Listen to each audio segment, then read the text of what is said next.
The moment I flipped the tassel on my graduation cap at the University of Cincinnati's Nippert Stadium, his fingers clamped around my wrist like steel cables. Pain exploded up my arm, grinding the small bones together until my teeth ached. My mother stood inches away in her cream silk dress, pearls catching the May sunlight, calmly touching up her lipstick in a compact mirror and smiling brightly for every camera flash around us. 12 minutes later, the stadium speakers would crackle to life, and tens of thousands would hear words no one could unhear.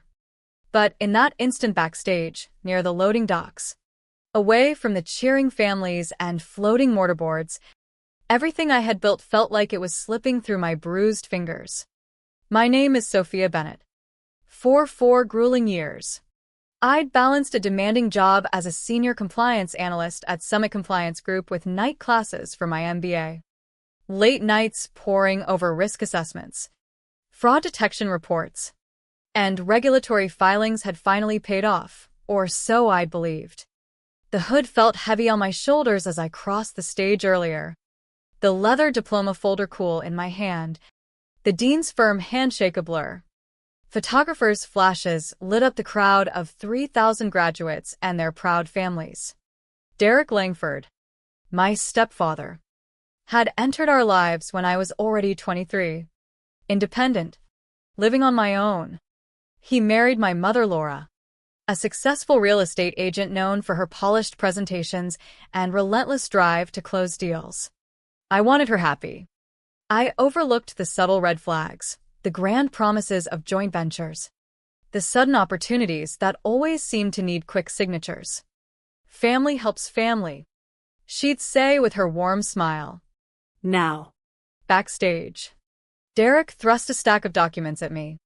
His contractor's hands looked out of place against the crisp legal pages.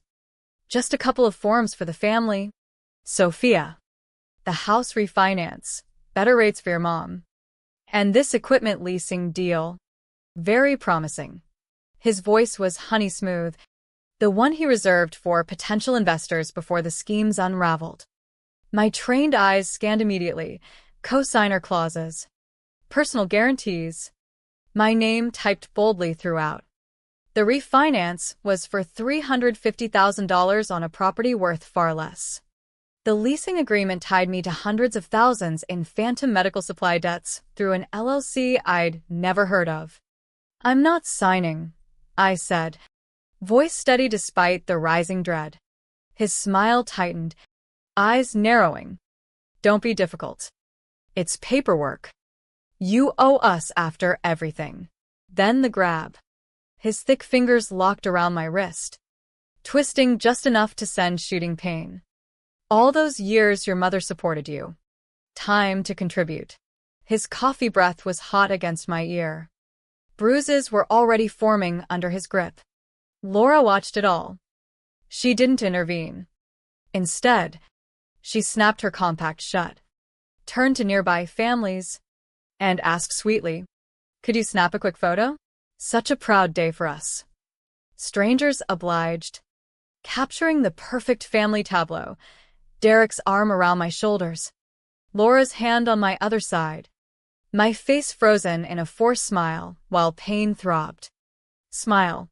Honey, you only graduate once, she whispered. The camera clicks sealed the lie. Behind us, a local news crew roamed for interviews. In that moment, watching my mother's practice smile while Derek's threat echoed, something inside me snapped into cold resolve. They wanted to weaponize my name, my pristine credit built from years of careful financial discipline. Fine. But I'd ensure the entire stadium and beyond learned exactly who the Langfords were. I pulled free, and signed papers crumpled in my good hand. I need to get back to my seat. They're announcing speakers soon. Derek's eyes flashed warning. We're not finished. No. We weren't. The next conversation would happen on my terms, amplified by stadium speakers no wrist grab could silence. Security dismissed my swelling wrist as a family spat. Talk it out, the young guard shrugged. Laura waited outside, powdering her nose. You're always so dramatic. Derek's passionate about family. Business stress. You know. At my apartment. Alone. The banking app revealed the truth. Multiple unauthorized credit inquiries. Pre-approvals using my SSN for loans I never requested. Rage settled into the calculating focus I used daily at work, tracking shell companies and irregularities. Flashbacks flooded in, past favors, co-signing a car lease temporarily, adding my name to utilities for better rates. Signing routine forms without close reading because family doesn't need contracts. Each seemed harmless alone. Together, they painted a pattern of manipulation starting years ago. Derek's ventures always followed the same arc: flashy promises, investor money, collapse, then maneuvers leaving others holding the bag while he stayed clean. Laura's commissions quietly covered gaps. Her cards maxed and paid in endless cycles. Now they targeted me, the one with clean credit and corporate salary. I opened my work laptop, building a timeline. Step 1. Document everything. Bruises bloomed purple on my wrist like evidence markers as I wrote steadily. They picked the wrong target on the wrong day. The next morning, my closest colleague Taylor Brooks met me at the Horizon Community Bank branch. Taylor carried her tablet like a weapon, eyes sharp with the data hunter focus we both shared. Sophia, that bruise, she started, noticing my wrist. Family photo got rough. Branch manager Derek Hoffman smiled professionally until I presented my credentials. MBA, Certified Fraud Examiner, Compliance Specialist. I need records on this fraudulent pre-approval using my identity. His face paled through several shades as I laid out the letter. Taylor recorded discreetly. Cooperation came after subtle pressure about potential federal involvement. In a conference room, the stack of documents turned my stomach. Forged signatures on every page, close copies but flawed, traced from an outdated sample. See the loop on the B? Wrong extension, I pointed out. Taylor photographed metadata. Files created night before graduation at a local copy center with cameras. Previous loans followed the same script, applications amended to add invisible cosigners. Names matched victims, one elderly retiree whose savings vanished, another who filed unexplained bankruptcy. Classic bust-out. Secure loans for non-existent assets. Default. Bank pursues cosigner. Derek walked free. Taylor cross-referenced. This is bigger. Elder abuse. Interstate fraud. Courthouse records confirmed. Breach of contract suits. Settled via Laura's payments. Property deeds showed the house jointly owned. Ripe for cash-out refinance. Phone records hinted at bribes to bank insiders. A witness call from a Toledo contractor confirmed Derek bragged about cooperative stepdaughters and quick signatures from family kids. Skin crawled. Laura wasn't just enabling, she funded transfers just under reporting thresholds, actively participating to preserve the image of success. Why? Laura's pride in appearances. Fear of admitting she'd been conned by a charming con man. She'd rather bankroll schemes than face humiliation. Threats escalated. Texts from unknown numbers warning to stop digging. Family matters stay private. I screenshot everything. Taylor toasted with her tablet. To burning it all down. We had financial trails, metadata, witness statements spanning states, all pointing to a network preying on trust. My MBA in risk had prepared me perfectly. Attorney Morgan Ellis reviewed our mountain of evidence in her downtown office. Forgeries, assault, conspiracy, charges stacked, identity theft, fraud, potentially federal. We needed proof of Laura's knowledge beyond willful blindness. Phone logs showed coordinated calls. A transfer labeled consultation fee screamed bribe. Laura appeared unannounced. All confidence and denial. This has gone too far. You're misunderstanding. I showed bruises, forged signatures, victim files.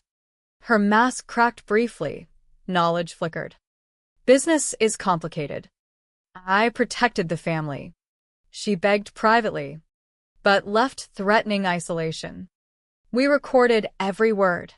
Slashed tires on my car. Tampered security camera. Break-in attempt. Detective confirmed escalation from financial to intimidation. More threats.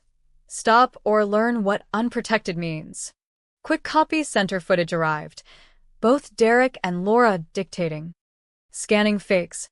Commenting on signature details to avoid another victim situation. Game changer. Clear conspiracy audio. I secured an honorary student speaker slot.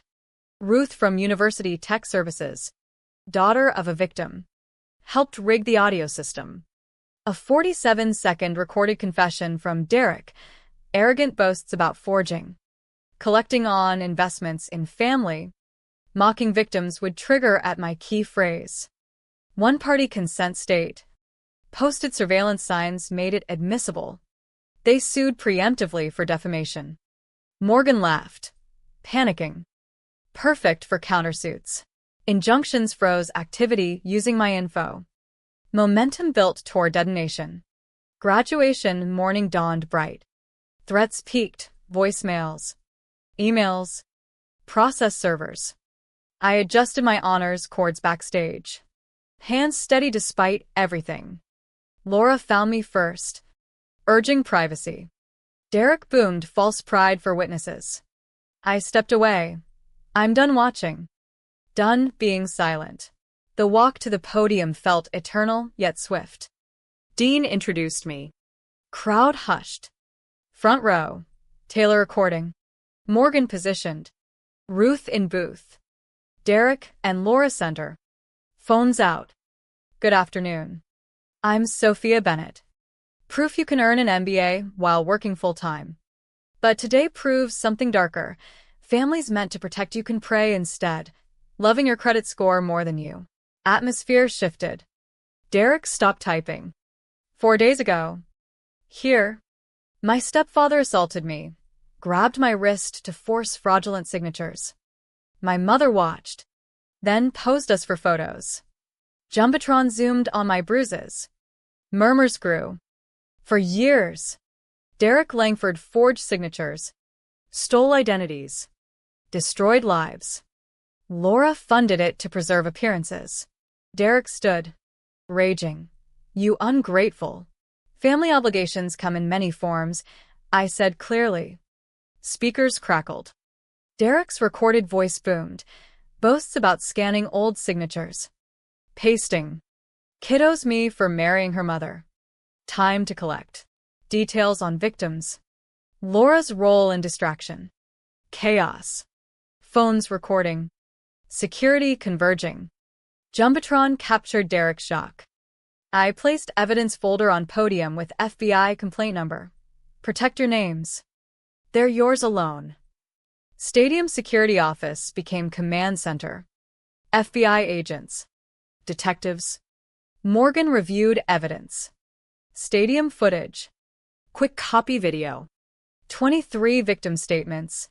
$2 million plus fraud total. Derek and Laura separated. Processed. Laura's mask shattered. Mascara streaked. Derek calculated even in cuffs. His lawyer invoked rights futilely. Admissions mounted. Laura confessed complicity in interrogations. Trading testimony for reduced charges. Full details on every scheme. I knew. I paid to keep the image. She requested public apology. But it rang pragmatic. Arrests followed swiftly. Bail denied for Derek, flight risk. Cheryl Vance, bank insider, pled. Testified. Victims like Patricia. The Hangs. Ruth's father, non-existent equipment scam, gained restitution. Credit cleared. 6 months later. Derek convicted on dozens of counts. 15 years federal. Laura pled lesser. 18 months served. I never visited. Returned to Summit as identity fraud expert. Speaking. Training. University uses the speech in orientations. Reminder microphones amplify truth. I reclaimed my name. No one owns it but me. Yet the question lingers. How many families harbor similar betrayals behind perfect photos? How far would you go when family demands your future as collateral?